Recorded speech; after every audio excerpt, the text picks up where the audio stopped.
Hi guys, welcome to my YouTube channel.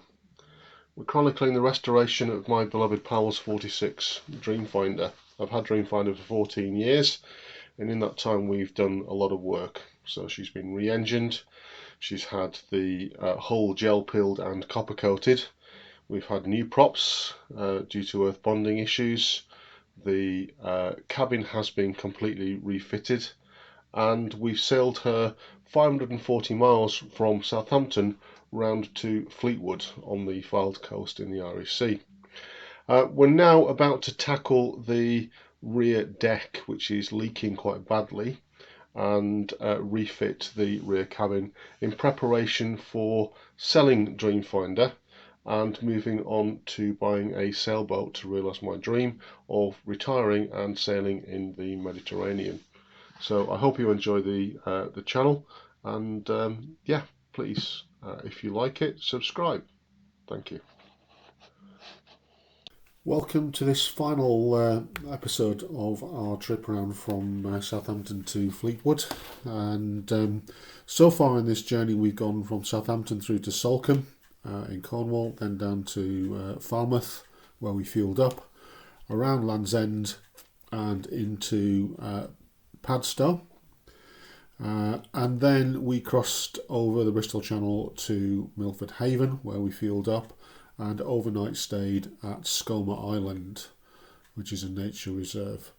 We then travelled up to the south of the Menai Strait, so we arrived there at midnight.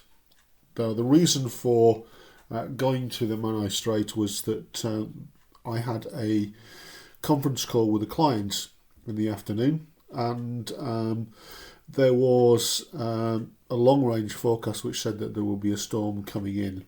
So the plan was to stay at anchor in the Menai Strait while we waited for the tide, and then we would take the evening tide up through the strait and then anchor up on the north side and wait out the storm.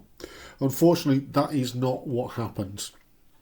The anchorage itself was fine. We had the conference call about 4 o'clock in the afternoon. Things started to get a bit breezy, and we started to see a change in the wind.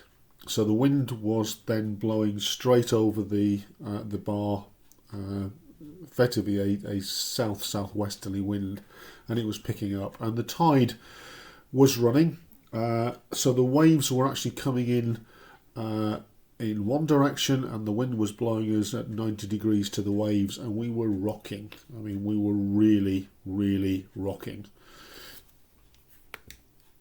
So after about an hour trying to get the boat to turn on the anchor, it was painfully obvious that we couldn't stay there any longer. Pilot's Cove is a very, very shallow part of the world anyway. We were sat in 2 metres of water with a metres draft, and the whole of the south entrance to the Menai Straits is very, very shallow. So I took the decision that we would weigh anchor.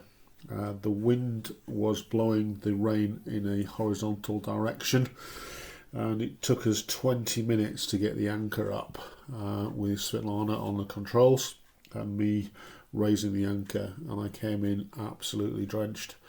By which point the tide has been pushing us backwards, so we are sat in a metre of water with the shallow depth alarm going like crazy, and a metre draft, metre of water. This is getting a bit dicey. So we pushed out into the bay, and in shallow water with a force 6, it is pretty choppy. So we got out into some deeper water, and at which point the waves started to be a little bit more predictable. But we were bouncing. We were really bouncing, and there were times when we actually left the water, I think, as we were making our way up the coast around the top end of Anglesey to Holyhead. So we beat our way up the coast, and we got to the point where we were just about to make our turn towards Holyhead round the headland, and I looked down and the midships bilge pump light, activity light, was on. No idea how long it had been on for, but we were about to make the turn around the headland anyway, and my thought process was, well, we've had the deep sea seals done. If they're leaking, it's not going to be that much. There's not a lot else in terms of through-hole fittings that could leak, and if they do leak, then the bilge pump will cope with it, and I'm going to get more indication of what's going on if another bilge pump comes on, and the engines are running fine anyway, so let's get around the headland, let's get into Holyhead, and then we can deal with it. And as we turn the headland, the wind is behind us, the tide is behind us, and we start surfing. So we add another 4 knots to our speed anyway, and the back end lifts, and it's quite a weird sensation when this happens and the waves are pushing you. It's quite exhilarating, and I pushed the throttles to the stops because I wanted to get us in full chat. Let's get in and find out what's going on. So we came around that headland. We were doing about 25 knots, and as soon as we got around the headland and into the shelter of the bay, the waves dropped and it was smooth sailing in, and we were literally coming into Holyhead at 20 knots, which was quite nice. If it wasn't for that bilge pump, it would have been beautiful even, and a relief after all of the choppiness that we'd endured. So we come into Holyhead and we make our way to the marina. There's no response on any of the radios, and there's no pontoons. All the pontoons have been taken up. There's literally just the quayside. So we moor up at the quayside and it's deserted. At this point, I noticed that the dive platform is hanging off, and what had happened is 2 of the 5 brackets that hold the dive platform in place had sheared. One had disappeared altogether, and the second one wasn't holding the dive platform on. It had actually fractured the welds, and the third one wasn't looking too happy either. But given that we were safe, I thought the best thing we could do is let's take a look at the bilge pump and find out what's going on. And bilge pumps are the float switch on a bilge pump is literally, it's a ball bearing inside a wedge shaped switch, for want of a better word. Dreamfinder's float switch for the midships bilge is original. It was one of the original ones. The bilge pump has been replaced. It was one of the first jobs that I did, but the float switch works. So why would you replace something if it's working fine? But unlike modern float switches, which are plastic, the hinge on Dreamfinder's bilge pump is metal and is quite long. And what had happened with all the bouncing, the float switch had actually bounced up and it had bent the hinge to a point where the float switch itself was vertical, even when it was supposed to be down. And as a result of that, the ball bearing in there was making contact and it was running. So the actual bilge itself was bone dry. There was nothing wrong with it at all. And I pushed the float switch back into place and everything was fine. So we had a decision to make about what happens the following day. We couldn't stay in Holyhead. We are within sight of our destination of Glasson Dock, and I looked at the tides, I looked at the weather forecast, and it looked as though we got a nice weather window to get across Morecambe Bay and into Glasson Dock. So we set off at 5 o'clock in the morning to hit the tide. So crew's still hard fast asleep in bed. Aliona assumes the position next to me on the con, and we set off. And it's a beautiful day. We poodle across Morecambe Bay. Unfortunately, no pictures because the crew's still asleep. But you'll just take my word for it, it was a beautiful day. And we got into the entrance to the Loon, the River Loon, smack on time, about 10:30. And this is when the wheels came off again. I'm used to, on the south coast, marinas being manned 24/7, and sea locks are few and far between. But when they are there, if it's high tide, if it's when the lock is operating, I'm expecting an operator to be there. And in all my conversations with Glasson, nobody had mentioned at any point that you needed to book 24 hours in advance and that they didn't work weekends. Glasson were expecting me. They just didn't know which day because I wasn't able to tell them. So we got outside the entrance to the River Loon, and there is nobody available to let us in.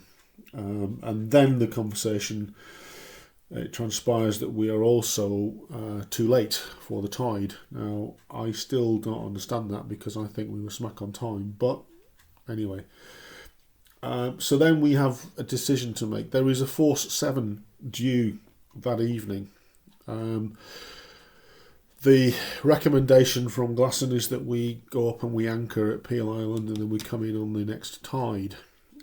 I didn't fancy the idea of anchoring at Peel Island with a Force 7, particularly because the wind direction means that there would be zero shelter. So we looked at our alternatives. Whitehaven, which is a sea lock again. Haven't been there. I mean, my godfather used to have a boat there, so I have been to the marina, but not by sea. And it was a fair drive from Manchester, so I didn't really want to leave the boat there anyway. Liverpool, again, we hadn't really researched any marinas around there. That left us with Fleetwood. Now, Fleetwood had been my second choice in terms of marina, and the only reason I'd chosen Glasson over Fleetwood was the access to the yard and the dry storage.